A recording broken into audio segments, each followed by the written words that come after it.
Marilyn, Head of Business Development at Stephenson Howard in Asia.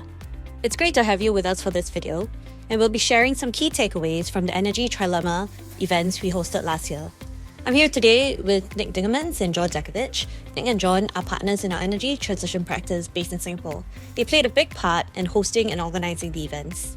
Throughout 2024, we had the privilege of inviting leaders, experts, and innovators from the energy sector to tackle critical challenges brought about by the Energy Trilemma. Balancing energy security, affordability, and sustainability. John, Nick, you recently joined Stephenson Howard and introduced the Energy Trilemma to the firm. So can you describe the origins of the Trilemma and specifically what the Energy Trilemma is? Sure.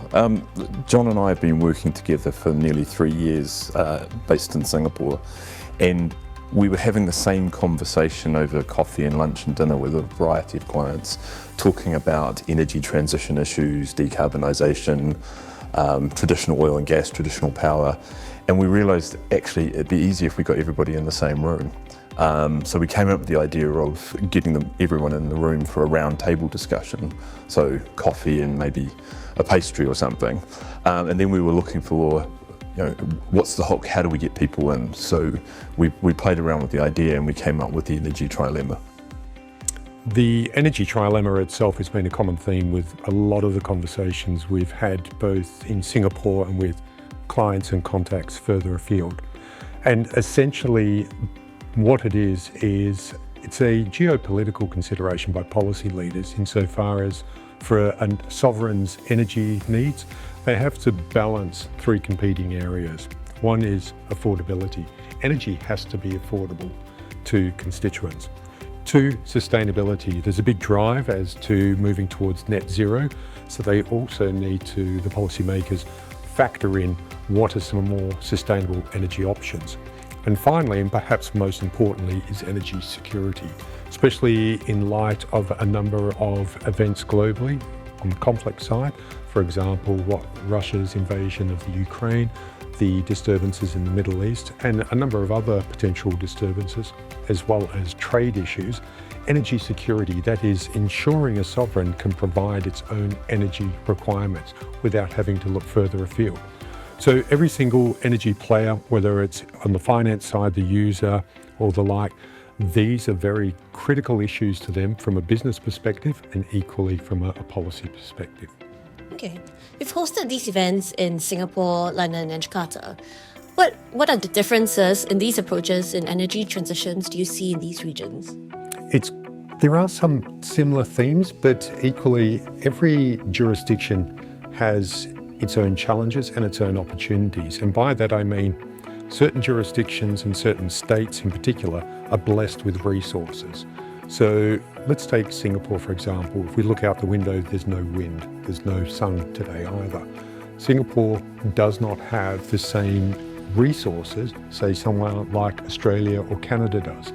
So when we've been presenting, whether here or in Jakarta, again, Indonesia, country blessed with natural resources, or the United Kingdom, maybe not blessed with sunshine for obvious reasons, there are very different drivers as to how they position that.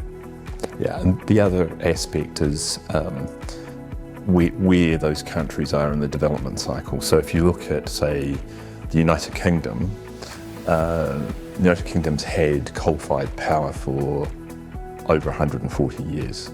They switched off their last coal-fired power station last year, and have been blessed with the financial capability to incentivise the offshore wind industry, build large-scale nuclear, which is, there's a renaissance in nuclear going on at the moment, so Hinkley Point C. So they can leave coal behind, and they have the balance sheets as a country to be able to do it.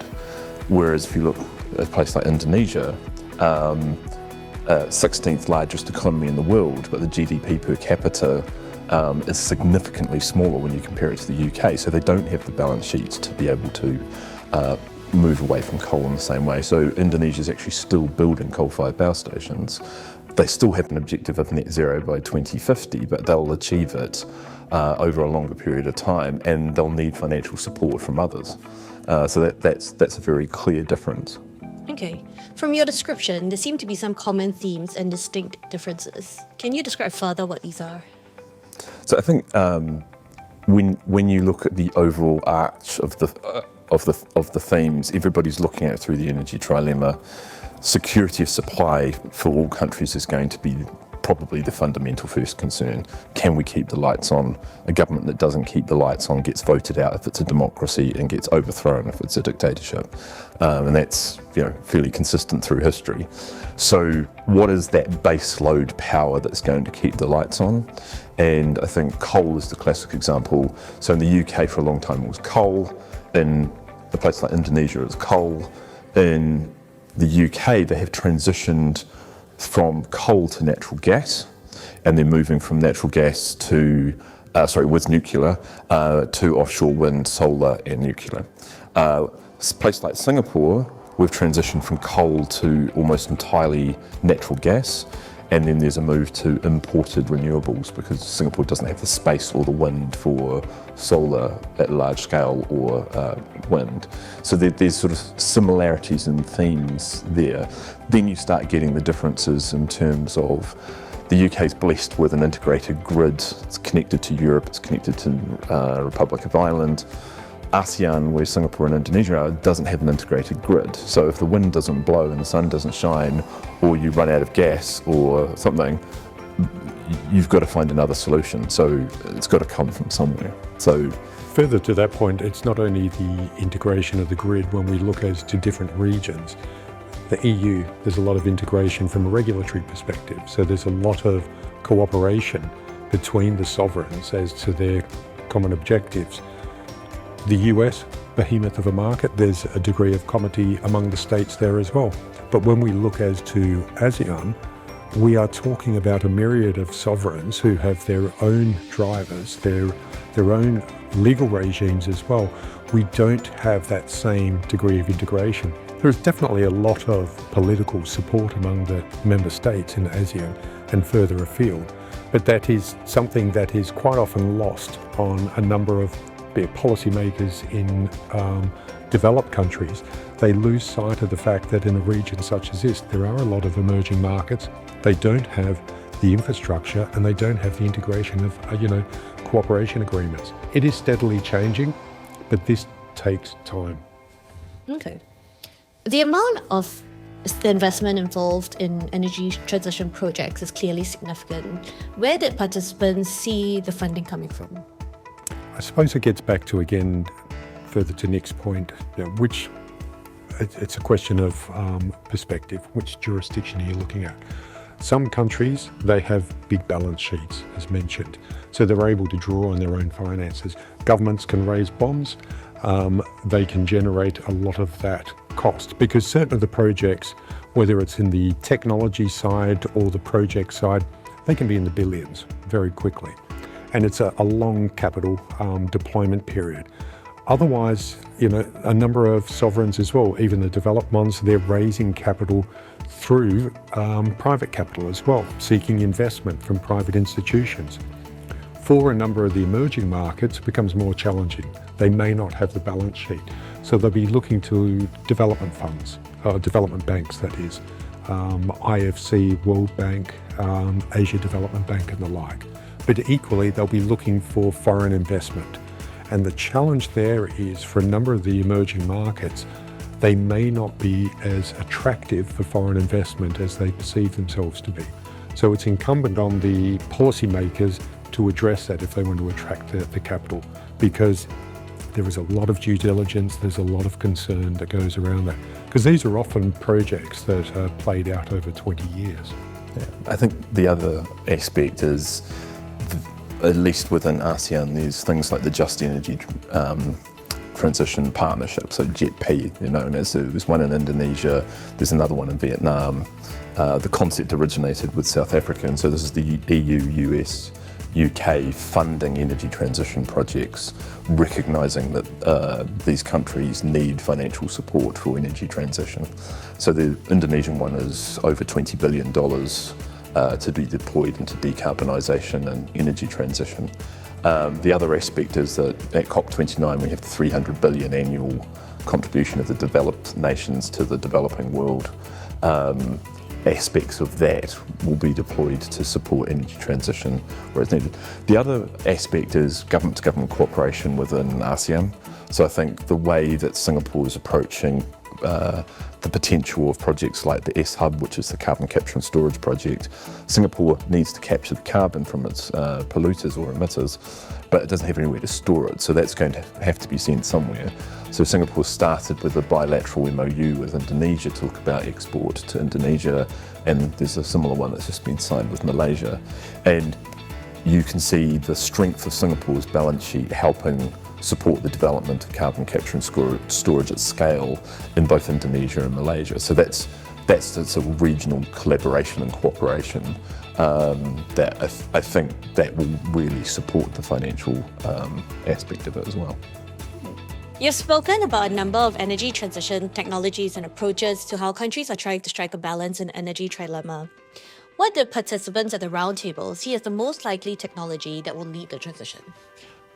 This is actually the theme of the last roundtables we had, which was called Trying to Strike the Balance, because there's no one technology. We are leaving a technology, hydrocarbons, that is actually in terms of energy efficiency quite high on the scale, and we're moving to an array of technologies that aren't necessarily as efficient. And there's probably 5 or 6 technologies that are very obvious. The first one is renewables. Where you can build renewables at scale as fast as you can. So in the tropics where we are, it's going to be solar first, so rooftop. We've got the land utility scale.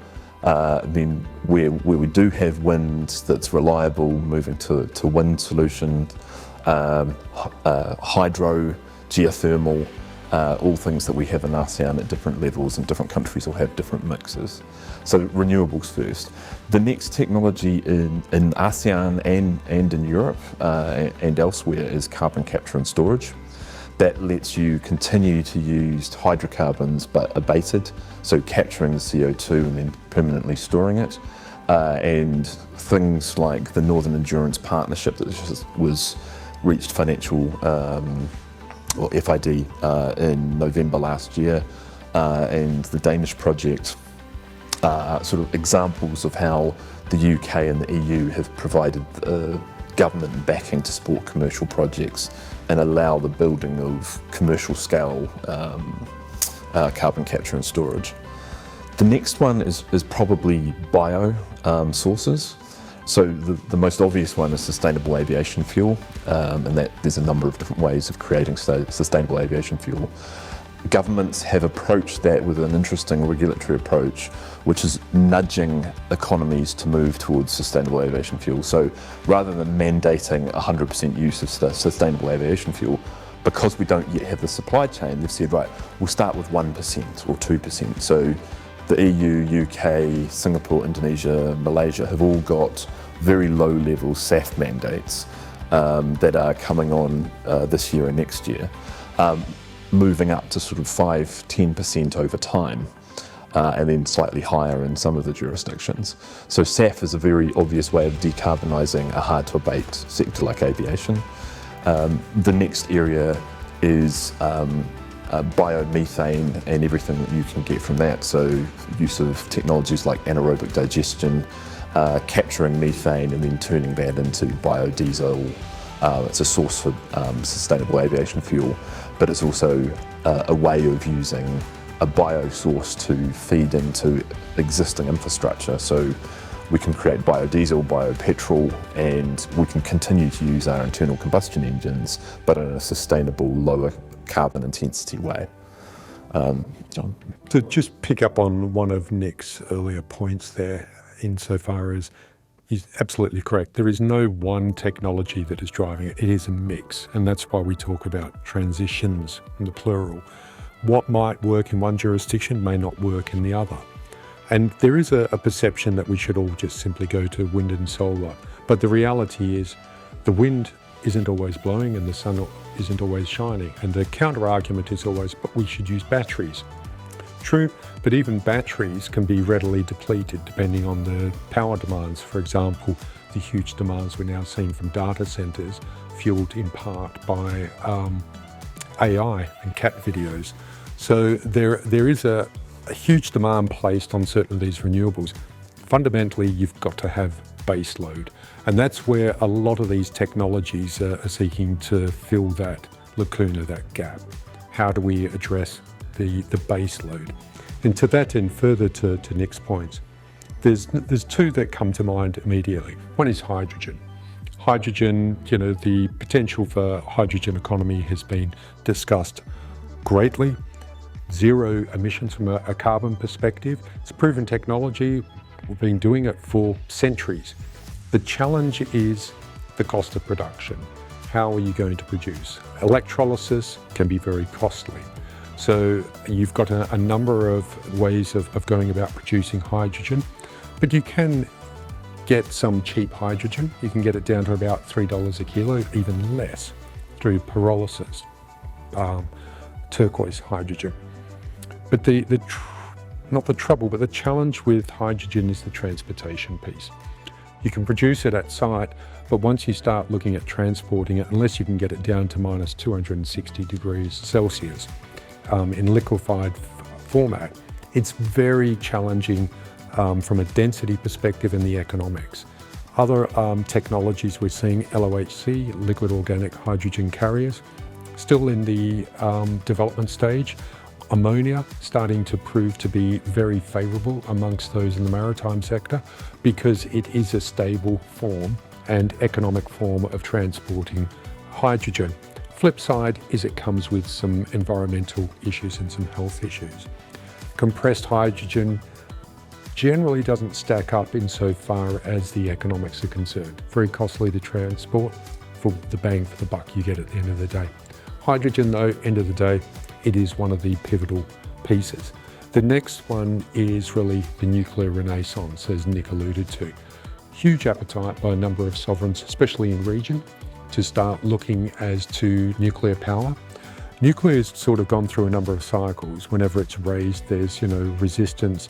People reference Chernobyl or Fukushima. But let's not forget the likes of Chernobyl. That was a 1950s designed technology. And the failure was human error. It wasn't the technology itself. Nuclear power has evolved tenfold since then. We have the advent, of course, of smaller, safer reactors, small modular reactors up to 300 megawatts. There's about, I think, 79 groups at present who are developing different technologies globally in that space. We've got the likes of, think, Microsoft and Amazon, who are now investing in nuclear power as well. So it still comes with its own challenges environmentally, but the safety aspects, I think, have been overplayed in part. And more importantly, there's a lot, to use the social media phrase, there's a lot of misinformation about nuclear power. There needs to be a more objective education campaign about it. It does have a role to play. And if we continue to want to use, so much AI, so much social media, data centers and the like, we're not going to be able to power that alone with wind and solar. We need base load. Nuclear can provide that. It's proven technology. We've just got a big education piece to overcome. Okay. Thank you, John and Nick, for your valuable insight. Thank you for joining us for this video. We hope this inspires further discussion on how we can navigate the energy transition together.